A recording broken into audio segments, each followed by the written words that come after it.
لله رب العالمين والصلاة والسلام على سيد المرسلين أما بعد فأعوذ بالله من الشيطان الرجيم بسم الله الرحمن الرحيم قال الله تعالى في القرآن المجيد والفرقان الحميد والضحى والليل إذا سجى ما ودعك ربك وما قلى وللآخرة خير لك من الأولى ولسوف يعطيك ربك فترضى صدق الله مولانا العظيم آمنت بالله رب العالمين.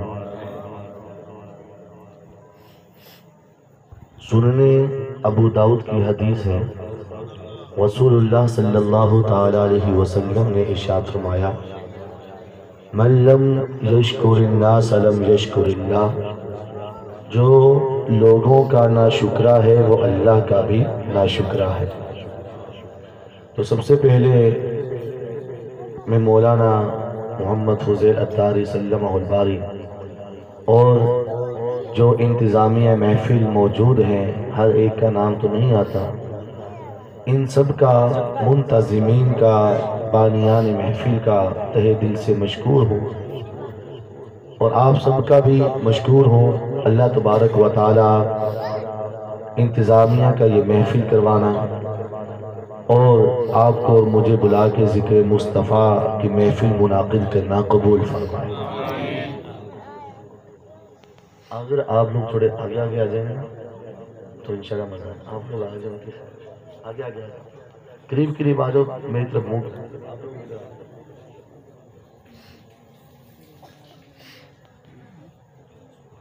جو کرسی دور ہے اس کا فاصلہ کم ہو جائے.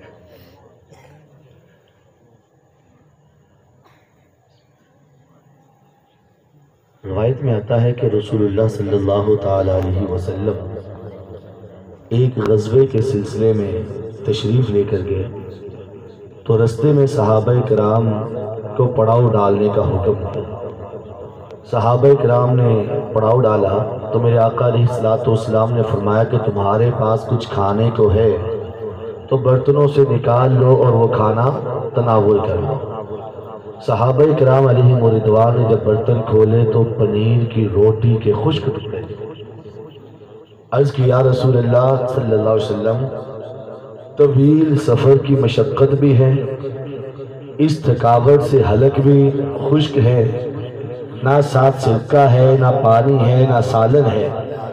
پنیر کی روٹی کے خشک ٹکڑے حلق سے اترے تو کیسے اترے؟ یہ بھی گزارش کی تھی کہ ایک شہد کی مکھی حاضر خدمت ہوئی اور عرض کی یا رسول اللہ صلی اللہ علیہ وسلم، قریب پہاڑ کے غار میں ہم شہد کی مکھیوں کا چھتا ہے. یا رسول اللہ صلی اللہ علیہ وسلم نے کسی صحابی کو بھیجے، میرے ساتھ آئے، چھتے سے شہد اتارے اور لا کر صحابہ میں تقسیم کر دے.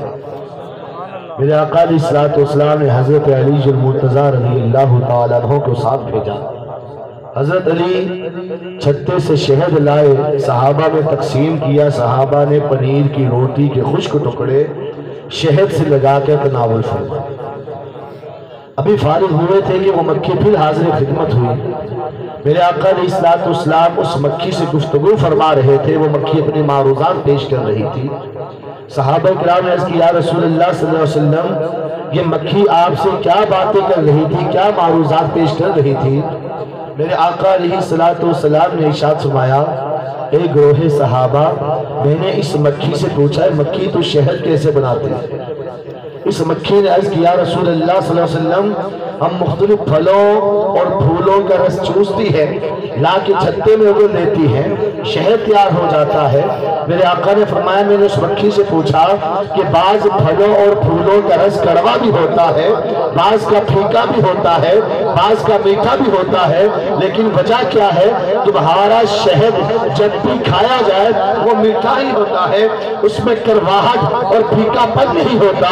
عرض کی یا رسول اللہ صلی اللہ علیہ وسلم، جب ہم اپنے چھتے سے اڑ چلتی ہے رس چوسنے کے لیے، سارے رستے آپ کی ذات اقدس پر درود پڑتی جاتی ہے۔ یا رسول اللہ، جب وہ رس پھلوں کا چوس کر واپس چھتے کی طرف آتی ہے، سارے رستے واپسی پر آپ پر درود و سلام پڑتی آتی ہے۔ یا رسول اللہ، یہ درود پاک کی برکت ہے کہ اللہ تعالیٰ پھیکے اور کڑوے رس کو شہد کی مانند میٹھا بنا دے۔ میرے بھائیوں، اگر ہم چاہتے ہیں کہ ہمارے کڑوے اور پھیکے لہجوں میں مٹھاس پیدا ہو، ہمارے کڑوے اور پھیکے لہجوں میں مٹھاس پیدا ہو جائے، تو ہمیں چاہیے کہ کثرت کے ساتھ حضور کی ذات پر درود پاک۔ تمام بھائی حصول برکت اور نزول رحمت کے لیے چند بار درود پڑھ لیجیے۔ الصلاۃ والسلام علیک یا حبیب اللہ، الصلاۃ والسلام علیک یا نبی اللہ وعلی آلک واصحابک۔ میں نے جو آپ کے سامنے قرآن کی آیت کریمہ تلاوت کی، وَالضُّحَىٰ وَاللَّيْلِ إِذَا سَجَىٰ، اس آیت کریمہ کا پس منظر جاننے سے پہلے یہ سمجھیں کہ اللہ تعالیٰ نے کم و پیش 1.25 لاکھ انبیاء کرام کو مبعوث فرمایا۔ جب بھی جو نبی اپنی امت میں آتے، توحید کی دعوت دیتے، تبلیغ کی دعوت دیتے، تو وہ قوم اپنے نبی پر اعتراض کرتی، اللہ محض اس اعتراض کا جواب نازل فرما دیتا۔ حضرت نوح علیہ السلام آئے، قوم کو تبلیغ کی، لوگوں نے اعتراض کیا، چند لوگ مومن ہوئے، اللہ نے اس اعتراض کا جواب بیان فرما دیا، پھر عذاب نازل کیا۔ حضرت موسیٰ علیہ السلام آئے، قوم نے اعتراض کیا، اللہ نے اس اعتراض کا محض جواب دیا، نہ مانے تو عذاب نازل کر۔ حضرت ابراہیم علیہ السلام آئے، نمرود نکلا، خدائی کا دعویٰ کر دیا، اللہ نے اس کی خدائی کے دعوے کا جواب دیا، نہ مانا تو عذاب نازل کر۔ یہ سلسلہ، یہ طریقہ رب ذوالجلال کا چلتا ہے، لیکن جب سب سے آخری نبی محمد مصطفیٰ صلی اللہ علیہ وسلم دنیا میں مبعوث ہوئے، تشریف لائے، تو اس وقت آپ نے بھی توحید کی دعوت دی، آپ نے بھی تبلیغ کی، لوگوں نے اعتراض کیے، اب اللہ محض اس اعتراض کا جواب نازل نہ فرماتا۔ بات سمجھ لیں، پہلے اپنے محبوب کی شان بیان فرماتا، آپ کے فضائل و کمالات بیان فرماتا، پھر اس اعتراض کا جواب دیتا، پھر رب اپنے محبوب کے فضائل و کمالات کو بیان فرماتا۔ آپ قرآن پڑھ کے دیکھیں، سورہ کوثر پڑھ کے دیکھیں، سورہ انشراح پڑھ کے دیکھیں، سورہ محمد پڑھ کے دیکھیں، سورہ بقرہ پڑھ کے دیکھیں، گویا کہ قرآن پڑھ کے دیکھیں، جہاں کہیں آپ کو اعتراض نظر آئے گا سورہ نجم پڑھ کے دیکھیں، وہیں پر اللہ اپنے محبوب کے فضائل بیان کر کے اس اعتراض کا جواب دیتا نظر آئے۔ جب وحی کا سلسلہ شروع ہوا نا، میرے آقا علیہ السلام 40 سال کی عمر میں آپ نے اعلان نبوت فرمایا۔ یہ بات یاد رکھیں کہ اعلان نبوت کا اظہار 40 سال کی عمر میں کیا، لیکن حضور فرماتے ہیں میں اس وقت بھی نبی تھا جب حضرت آدم مٹی اور پانی کے درمیان تھے، جب حضرت آدم مٹی اور پانی کے درمیان تھے، بس آپ نے اعلان 40 سال کی عمر مبارک میں رب کے حکم سے فرمایا۔ میرے آقا علیہ السلام اپنا کھانا لے کر، پانی لے کر اعلان نبوت سے قبل غار ہیرا تشریف لے جاتے، وہاں غار میں بیٹھ کے عبادتیں کرتے، ریاضتیں کرتے۔ غار ہیرا دیکھا ہے کسی نے؟ ماشاءاللہ کئی لوگوں نے دیکھا ہے، کتنے 100 فٹ اوپر، اور پھر چھوٹا سا وہ غار جس میں فقط ایک بندہ سما سکتا ہے۔ میرے آقا شب و روز وہاں اپنے رب کی عبادت میں مشہور ہے۔ اعلان نبوت سے قبل پہلے ایک دن ایسا ہوا کہ اللہ نے حضرت جبریل کو بھیجا. یہاں سے نزول قرآن کا افتتاح ہو رہا. نزول قرآن کی ابتدا، اعلان نبوت کی ابتدا ہو رہی ہے. حضرت جبریل آئے، آ کر حضور علیہ السلام کے سینے لگے، حضور کو مزید اپنے سینے سے لگا کر دبایا اور کہا اقرا. فقط اتنا پڑھا، اقرا بسم ربک الذی خلق، پورا نہ پڑھا، فقط کیا پڑھا؟ اقرا. حضور علیہ السلام چونکہ اپنے رب کی عبادت میں مشغول تھے، شب و روز اپنے رب کی عبادت کرتے، دل و ذہن کی توجہ کا مرکز رب کی ذات تھی، تو جب بیچ میں اقرا کہا تو میرے آقا نے فرمایا ما انا بقارئ، میں نہیں پڑھتا، میری توجہ کا مرکز اللہ ہے. بیچ میں اقرا کہہ رہے ہو، ما انا بقارئ، میں نہیں پڑھتا. جبریل پھر سینے سے لگے، کہا یا رسول اللہ اقرا. میرے آقا نے فرمایا ما انا بقارئ، میں نہیں پڑھتا. حضرت جبریل نے جب پوری آیت پڑھی، اس رب عز و جل کا نام لیا، اقرا بسم ربک الذی خلق، تو میرے آقا نے فرمایا کہ یہ جبریل بھی تو اسی رب کا نام لے رہا ہے جس رب کی یہاں بیٹھ کر میں عبادت کر رہا ہوں. پھر میرے آقا نے پوری آیت پڑھی اقرا بسم ربک الذی خلق. یہاں سے نزول قرآن اور اعلان نبوت دونوں شروع. بات سمجھ اور اعلان نبوت دونوں کا سلسلہ شروع ہو گیا. اب آپ کو پتا ہے کہ جب محبوب اور محب کلام ان کا شروع ہو جائے اور پھر بیچ میں گیپ آ جائے، فراق آ جائے، تو محبوب اور محب بلا تشبیہ کر رہا ہے. یہ فراق کا غم ان کے چہرے پر ظاہر ہو جاتا ہے. میں دنیا کی ایک بات کر رہا ہوں.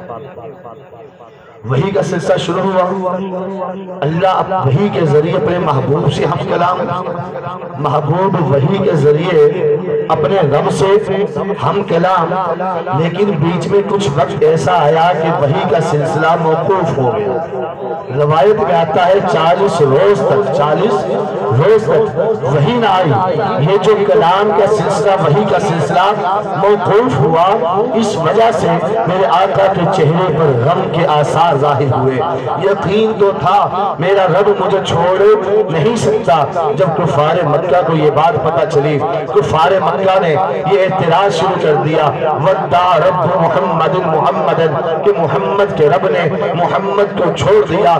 جب یہ شریکوں کا تانا مصطفیٰ جان رحمت تک پہنچا، آپ کے چہرے پر غم کے آثار ظاہر ہوئے.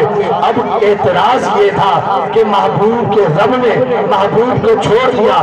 جواب سورۃ الضحیٰ کی پوری آیت کے اندر، پوری سورت کے اندر فقط یہ تھا، ما ودعک ربک، اے مصطفیٰ تمہارے رب نے تمہیں نہیں چھوڑا.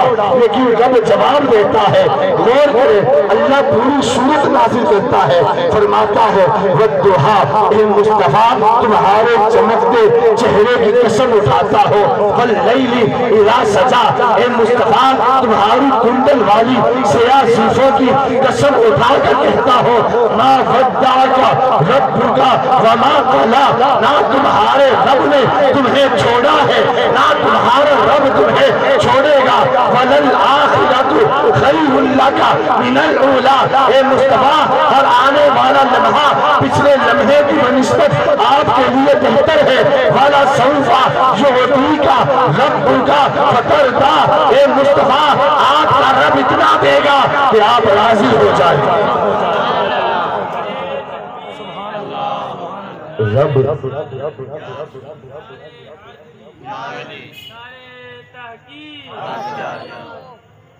سرکار کی آمد مرحبا، آقا کی آمد مرحبا، دلدار کی آمد مرحبا، سردار کی آمد مرحبا، جھوم جھوم کے ہر صحابی نبی جنتی، علماء اہل سنت زندہ باد. اب اعتراض کے جواب سے پہلے اللہ کیا فرماتا ہے؟ والضحیٰ، اے مصطفیٰ تمہارے چمکتے چہرے کی قسم. کس بات کی قسم بولی؟ حضرت براء بن عازب رضی اللہ تعالیٰ عنہ حضور کا دیدار کر کے آئے نا، تو خواجہ نے پوچھا اے برا بن عازب، حضور کے چمکتے چہرے کی رب نے قسم اٹھائی ہے، مجھے بتاؤ جب سورج دوپہر کو چمک رہا ہو اور سامنے تلوار کر دی جائے، جیسے سورج کی شعائیں تلوار پر پڑتی ہیں، تلوار لشکتی ہے، چمکتی ہے، چمکے مارتی ہے، کیا حضور کا چہرہ یوں چمکتا تھا؟ حضرت برا بن عازب کہتے ہیں لا بل مثل الشمس والقمر، خالہ تیر و تلوار کی باتیں نہ کرو، ارے مصطفیٰ کا چہرہ سورج اور چاند سے بڑھ کے چمکتا تھا۔ حضور کا چہرہ سورج اور چاند سے بڑھ کے، حضرت جابر کہتے ہیں کہ 14ویں رات کا چاند، 14ویں رات کا حضور سرخ جبہ پہن کے لیٹے ہوئے تھے۔ حضرت جابر کہتے ہیں کبھی میں چاند کو دیکھتا، کبھی میں حضور کے بددعا کے چہرے کو دیکھتا، خدا کی قسم میں اس نتیجے پر پہنچا میرے مصطفیٰ کا حسن 14ویں رات کے چاند سے بھی زیادہ، اس نتیجے پر پہنچا۔ حضرت میمونہ رضی اللہ تعالیٰ عنہ، فتح مکہ کا موقع ہے، جب حضور مکے سے مدینے آئے تو تب جلوس نکلا۔ ایک جب مکہ فتح کرنے کے لیے مدینے سے مکہ گئے، مدینے سے بولیے مکہ گئے، تب حضور کی آمد کے جلوس وہاں نکلے، گرد و نواح میں شور بپا ہو گیا کہ حضور آ رہے ہیں۔ کیا بپا ہو گیا؟ حضرت میمون اپنے والد کے پاس گئی، جاتی کہنے لگی ابا جان سنا ہے حضور آ رہے ہیں، سنا ہے حضور آ رہے ہیں۔ والد نے کہا ہاں میں دیدار کے لیے جانا ہے۔ حضرت میمونہ کہتے ابا جان مجھے بھی ساتھ لے جائیں، میں بھی تو دیکھوں کہ جو بددعا کا چہرہ ہے جس کی خدا نے قسمیں اٹھائی ہیں وہ چہرہ کیسا ہے، وہ حسن کیسا حسن ہے جس کی خدا نے بولیے قسمیں اٹھائی ہیں۔ پورے محلے میں شور پڑ گیا، حضرت میمونہ جا رہی، عورتوں کے اندر شور پڑ گیا۔ حضرت میمونہ گئی، مصطفیٰ جان رحمت کی دیدار کے لیے گئی۔ حضور ایک اونٹنی پر سوار تھے، اونچی اونٹنی تھی، حضور کا قدم مبارک نیچے کھڑے شخص کے چہرے کے سامنے ہوتا تھا۔ حضرت میمونہ کہتی ہے خدا کی قسم جب میں اپنے والد کے ساتھ اونٹنی کے قریب ہوئی، میری نظر پہلی نظر حضور کے پاؤں کے انگوٹھے کے ساتھ والی انگلی پر پڑی، وہ انگلی انگوٹھے سے تھوڑی سی زیادہ لمبی تھی۔ حضرت میمونہ کہتی ہے میں دیکھتی رہی، حضور چلے گئے، ہم واپس گھر آئے، عورتیں جمع ہو گئی، اے میمونہ تو بددعا کا چہرہ دیکھ کر آئی ہے، تو وہ لیل والی زلفیں دیکھ کر آئی ہے، ذرا ہمیں بتا تو صحیح وہ چہرہ کیسا تھا؟ حضرت میمونہ کہتی ہے خدا کی قسم میری نظر انگوٹھے کے ساتھ والی پاؤں کی انگلی پر پڑی، میں سارا وقت اس انگلی کے حسن کو دیکھتی رہی، وقت نہیں ملا میں بددعا کا چہرہ دیکھ سکتا۔ مجھے بتائیں جن کے پاؤں کی انگلی کے حسن کا حال یہ ہے، حسن کا حال یہ ہے، ان کے چہرے کے حسن کا حال ہے، ان کے چہرے کے بولی ان کے چہرے کے حسن کا حال کیا ہوگا؟ اچھا یہاں پر ایک بات عرض کرتا چلا، یہاں پر جوان بیٹھے ہیں، بزرگ بھی بیٹھے ہیں، بچے بھی بیٹھے ہیں۔ اگر میں جوانوں سے پوچھوں نا کہ مجھے بتائے حسن کسے کہتے ہیں، یا بزرگوں سے پوچھے بزرگ بھی بتا دیں، کیونکہ بزرگ بھی تو جوانی کا پروسیجر گزار کے ہی آگے گئے ہیں نا۔ تو کوئی کہے گا کہ مفتی صاحب آنکھیں ایسی جھیل کی طرح ہو کہ ڈوب جانے کو جی کرتا، چہرے کی ناز حضور کا دیدار کر کے اس کی بھوک بجھ جاتی تھی، مٹ جاتی تھی۔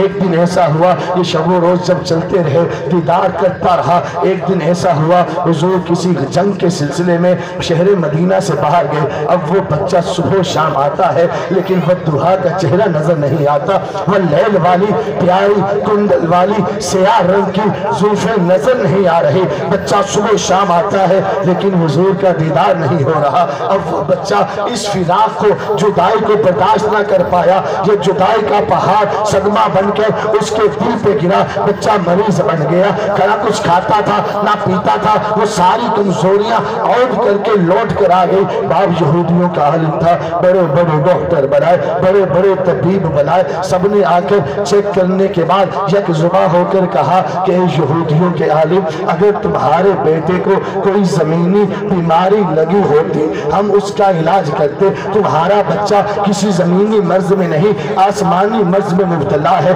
اس کا علاج ہمارے بس میں نہیں ہے. اس کا دل اور اس کا جگر دن بدن سکڑتا جا رہا ہے. تمہارا اکلوتا بیٹا ہے, چند لمحوں کا مہمان ہے. تم اس سے لاڈ پیار کر لو, محبتوں کا اظہار کر لو. آخری لمحات گزر رہے ہیں. بچہ اپنے باپ اپنے بیٹے کو سینے سے لگاتا ہے. اکلوتا بیٹا ہے. باپ اگرچہ یہودی ہے, اولاد تو اولاد ہوتی ہے.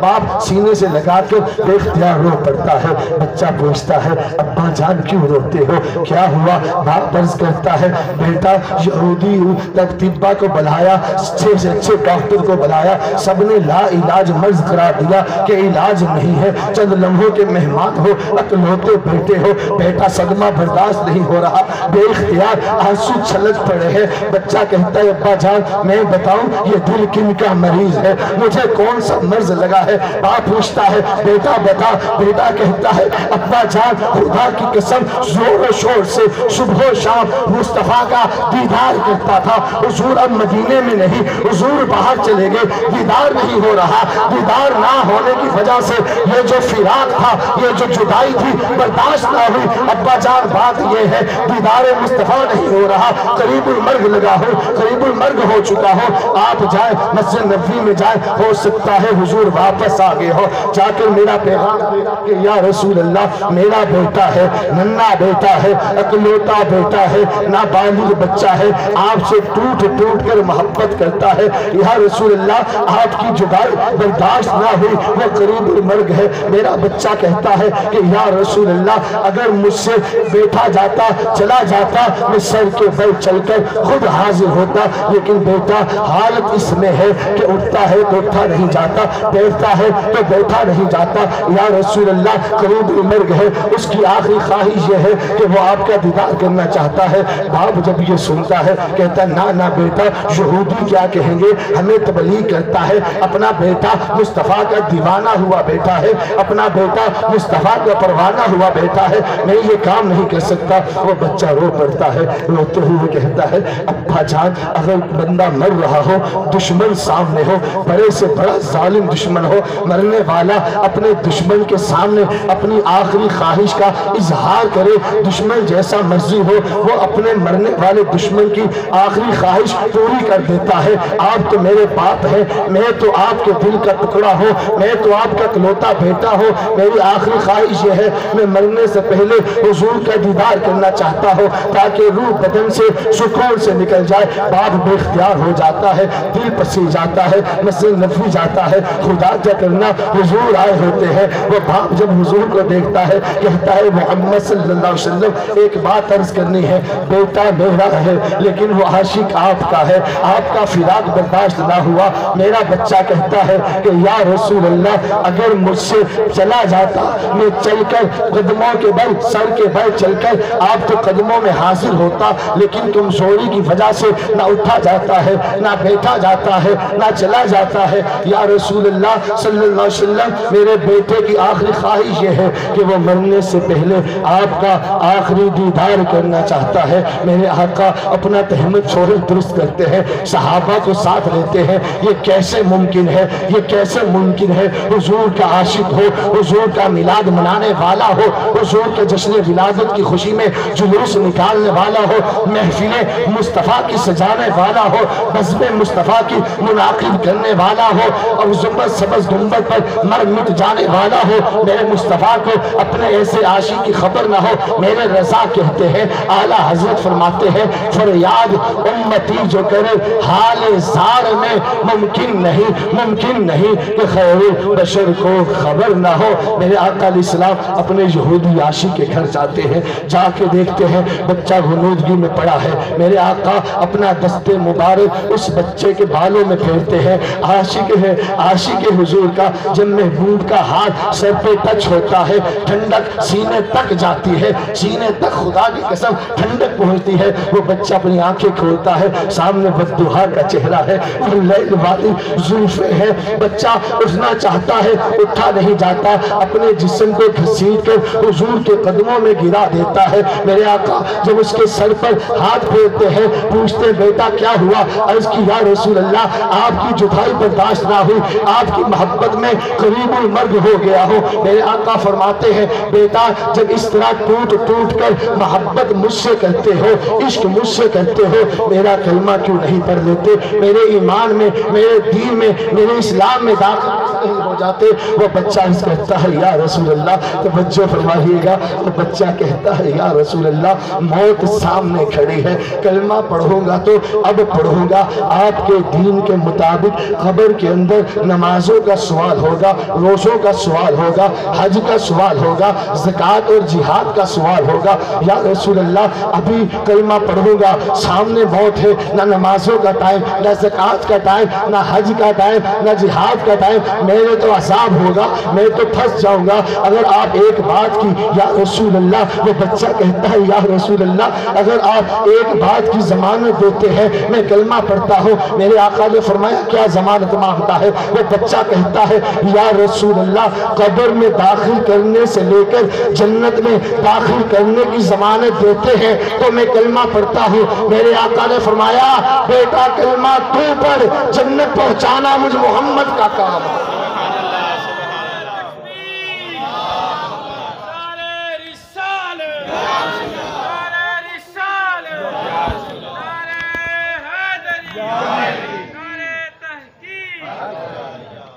خدا کی قسم اس بچے کی قسمت پر ہماری جانیں قربان۔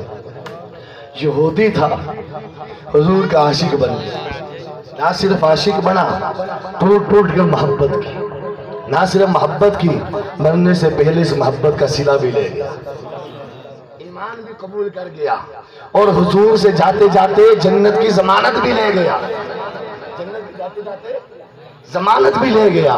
میرے آقا علیہ السلام اس کے باپ کو دیکھتے کہ یہ جب کلمہ پڑھتا ہے نا، میرے آقا نے فرمایا کلمہ تو پر جنت پہنچانا میرا کام ہے۔ وہ بچہ پڑھتا ہے اشہد ان لا الہ الا اللہ و اشہد انک رسول اللہ۔ جب یہ پڑھتا ہے روایت میں آتا ہے، امام بخاری لکھتے ہیں کہ جیسے ہی اس نے کلمہ پڑھا اس کی روح اس کے بدن سے پرواز کر گئی، بچہ فوت ہو گیا۔ میرے آقا اس بچے کے والد کو دیکھتے ہیں، بچے کا والد کہتا ہے یا رسول اللہ بیٹا تو میرا ہے لیکن دل و جان آپ پہ قربان کر چکا ہے، دین آپ کا قبول کر چکا ہے، آپ اپنے مذہب کے مطابق اس کو دفنائیں کفنائیں، آپ یہ لے جائیں، اب یہ بچہ آپ کا ہے۔ میرے آقا اپنے ننھے عاشق کو اپنے ہاتھوں پہ اٹھا کے لے کے چلتے ہیں، حضرت عمر آگے بڑھتے ہیں، صحابہ بڑھتے ہیں، یا رسول اللہ اس بچے کا وزن ہم اٹھاتے ہیں آپ نہ اٹھائیں۔ میرے آقا فرماتے ہیں کہ عاشق میرا ہے تو پہنچانا بھی میرا کام ہے، اس بچے کو کسی اور کے حوالے نہیں کر سکتا، عاشق کو سنبھالنا میرا کام ہے۔ میرے آقا اسے لے کے چلتے ہیں، اپنے نبوت والے ہاتھوں سے غسل دیتے ہیں۔ خدا کی قسم یہ وہ ہاتھ ہے اٹھ جائے تو ڈوبا سورج پلٹ کر واپس آ جاتا ہے، یہ وہ ہاتھ ہے اٹھ جائے چمکتا چاند دو ٹکڑوں میں تقسیم ہو جاتا ہے، یہ وہ ہاتھ ہے حکم کر دے پانی کے چشمے پھوٹ پھوٹ کر ان انگلیوں سے نکلنا شروع ہو جاتے ہیں۔ میرے آقا ان نبوت والے ہاتھوں سے اپنے ننھے عاشق کو غسل دے رہے ہیں، کفن پہنا رہے ہیں، لے کے جب جنازگاہ کی طرف چلتے ہیں تو حضور پنجوں کے بل چل رہے ہیں، پورا پاؤں زمین پر نہیں لگا رہے، جسے ہم پنجابی میں کہتے ہیں نا پبوں کے بل چلنا، جیسے آپ کی گلی میں پانی ہو تو پورا پاؤں زمین پہ نہیں لگاتے، پنجے لگا لگا کر ایڑیاں اٹھا اٹھا کر چلتے ہیں۔ حضور جنازے کے طرف جا رہے ہیں لیکن پنجے زمین پر ہیں، ایڑیاں حضور نے اٹھا رکھی ہیں۔ صحابہ پوچھتے ہیں یا رسول اللہ اس سے پہلے ہم نے کبھی آپ کو اس انداز سے چلتے ہوئے نہیں دیکھا، آج راز کیا ہے، وجہ کیا ہے، حکمت کیا ہے؟ میرے آقا نے فرمایا ایک گروہ صحابہ عرش سے لے کر فرش تک ننھے عاشق کے جنازے میں فرشتے شامل ہیں، ایک گروہ صحابہ زمین پر جگہ نہیں، میں محمد اپنا پورا پاؤں زمین پہ لگا سکتا۔ کسی نے کہا نا عاشق کا جنازہ ہے ذرا دھوم سے نکل۔ علامہ خادم حسین رضوی صاحب کا جنازہ دیکھا تھا؟ بابا رضوی صاحب کا جنازہ دیکھا تھا؟ کیسا جنازہ تھا؟ عاشق کا جنازہ ہے ذرا دھوم سے نکلے، ارے محبوب کی گلیوں کو ذرا چوم کے نکلے۔ جب عاشق ہوتے ہیں نا، جب عاشق مرتے ہیں اللہ دنیا میں دکھا دیتا ہے یہ میرے مصطفیٰ کا عاشق ہے، دنیا میں رب دکھا دیتا ہے۔ میرے آقا علیہ السلام ادھار نہیں لگتے، فوراً سلے دیتے ہیں، فوراً سلے دیتے ہیں۔ جب وہ آقا اس بچے کو قبر میں اتارتے ہیں نا، خدا کی قسم روایت میں آتا ہے حضور پہلے خود قبر میں داخل پہلے حضور خود اس کی لحد میں بولیے داخل ہوتے ہیں۔ میرے آقا اسے جب قبر میں اتارتے ہیں پہلے خود جاتے ہیں، پھر اس بچے کو داخل کرتے ہیں۔ حضور کافی دیر قبر میں رہتے ہیں۔ صحابہ پوچھتے ہیں یا رسول اللہ کافی تاخیر ہو گئی، کافی دیر ہو گئی، آپ قبر سے کافی دیر کے بعد باہر آئے۔ یقین کے حال یہ تھا کہ میرے آقا کے پیشانی مبارک پر پسینے کے جو قطرات تھے وہ موتیوں کی طرح چمک رہے ہیں۔ کس کی طرح بولیے؟ موتیوں کی طرح وہ پسینے کے قطرات چمک رہے تھے۔ صحابہ نے پوچھا یا رسول اللہ اس سے پہلے بھی آپ نے لوگوں کو دفنایا ہے، اس سے پہلے بھی آپ نے لوگوں کو بولیے دفنایا ہے، لیکن یا رسول اللہ کبھی کسی کی لحد میں اتنی دیر آپ رکے نہیں، اتنی تاخیر کبھی کسی کی لحد میں کی نہیں ہے۔ میرے آقا نے فرمایا گروہ صحابہ بات یہ ہے کہ مرنے سے پہلے میرے اس ننھے عاشق نے مجھ سے ایک ضمانت لی تھی۔ وہ ضمانت یہ تھی کہ یا رسول اللہ کلمہ تب پڑھتا ہوں کہ اگر آپ دخول قبر سے لے کر جنت میں داخل کرنے کی ضمانت دیتے ہیں۔ ایک گروہ صحابہ تاخیر اس وجہ سے ہوئی ہے کہ میں اپنے ننھے عاشق کو فقط قبر میں نہیں جنت میں داخل کرنے گیا تھا۔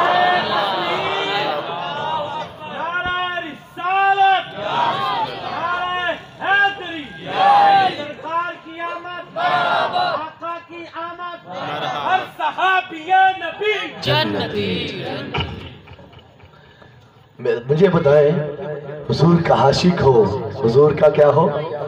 عاشق ہو، اور حضور اسے ویسے چھوڑ نہ جنت داخل کر۔ یہی وجہ ہے کہ خدا کی قسم حضور سے محبت کرو اس انداز سے جس انداز سے صحابہ کرتے تھے، جس انداز سے اہل بیت اطہار حضور سے محبت کرتے تھے۔ ٹوٹ ٹوٹ کر مصطفیٰ جان رحمت سے محبت کرو، عشق کرو حضور سے۔ خدا کی قسم یہ دنیا بھی اور قبر و آخرت بھی نجات اور بخشش کا ذریعہ بن جائے گا، سب بہترین ہو جائے گا، سب ٹھیک ہو جائے گا، شرط یہ کہ حضور سے پیار کرو جیسے صحابہ کرتے۔ حضرت حبیب بن زید کا نام سنا ہے؟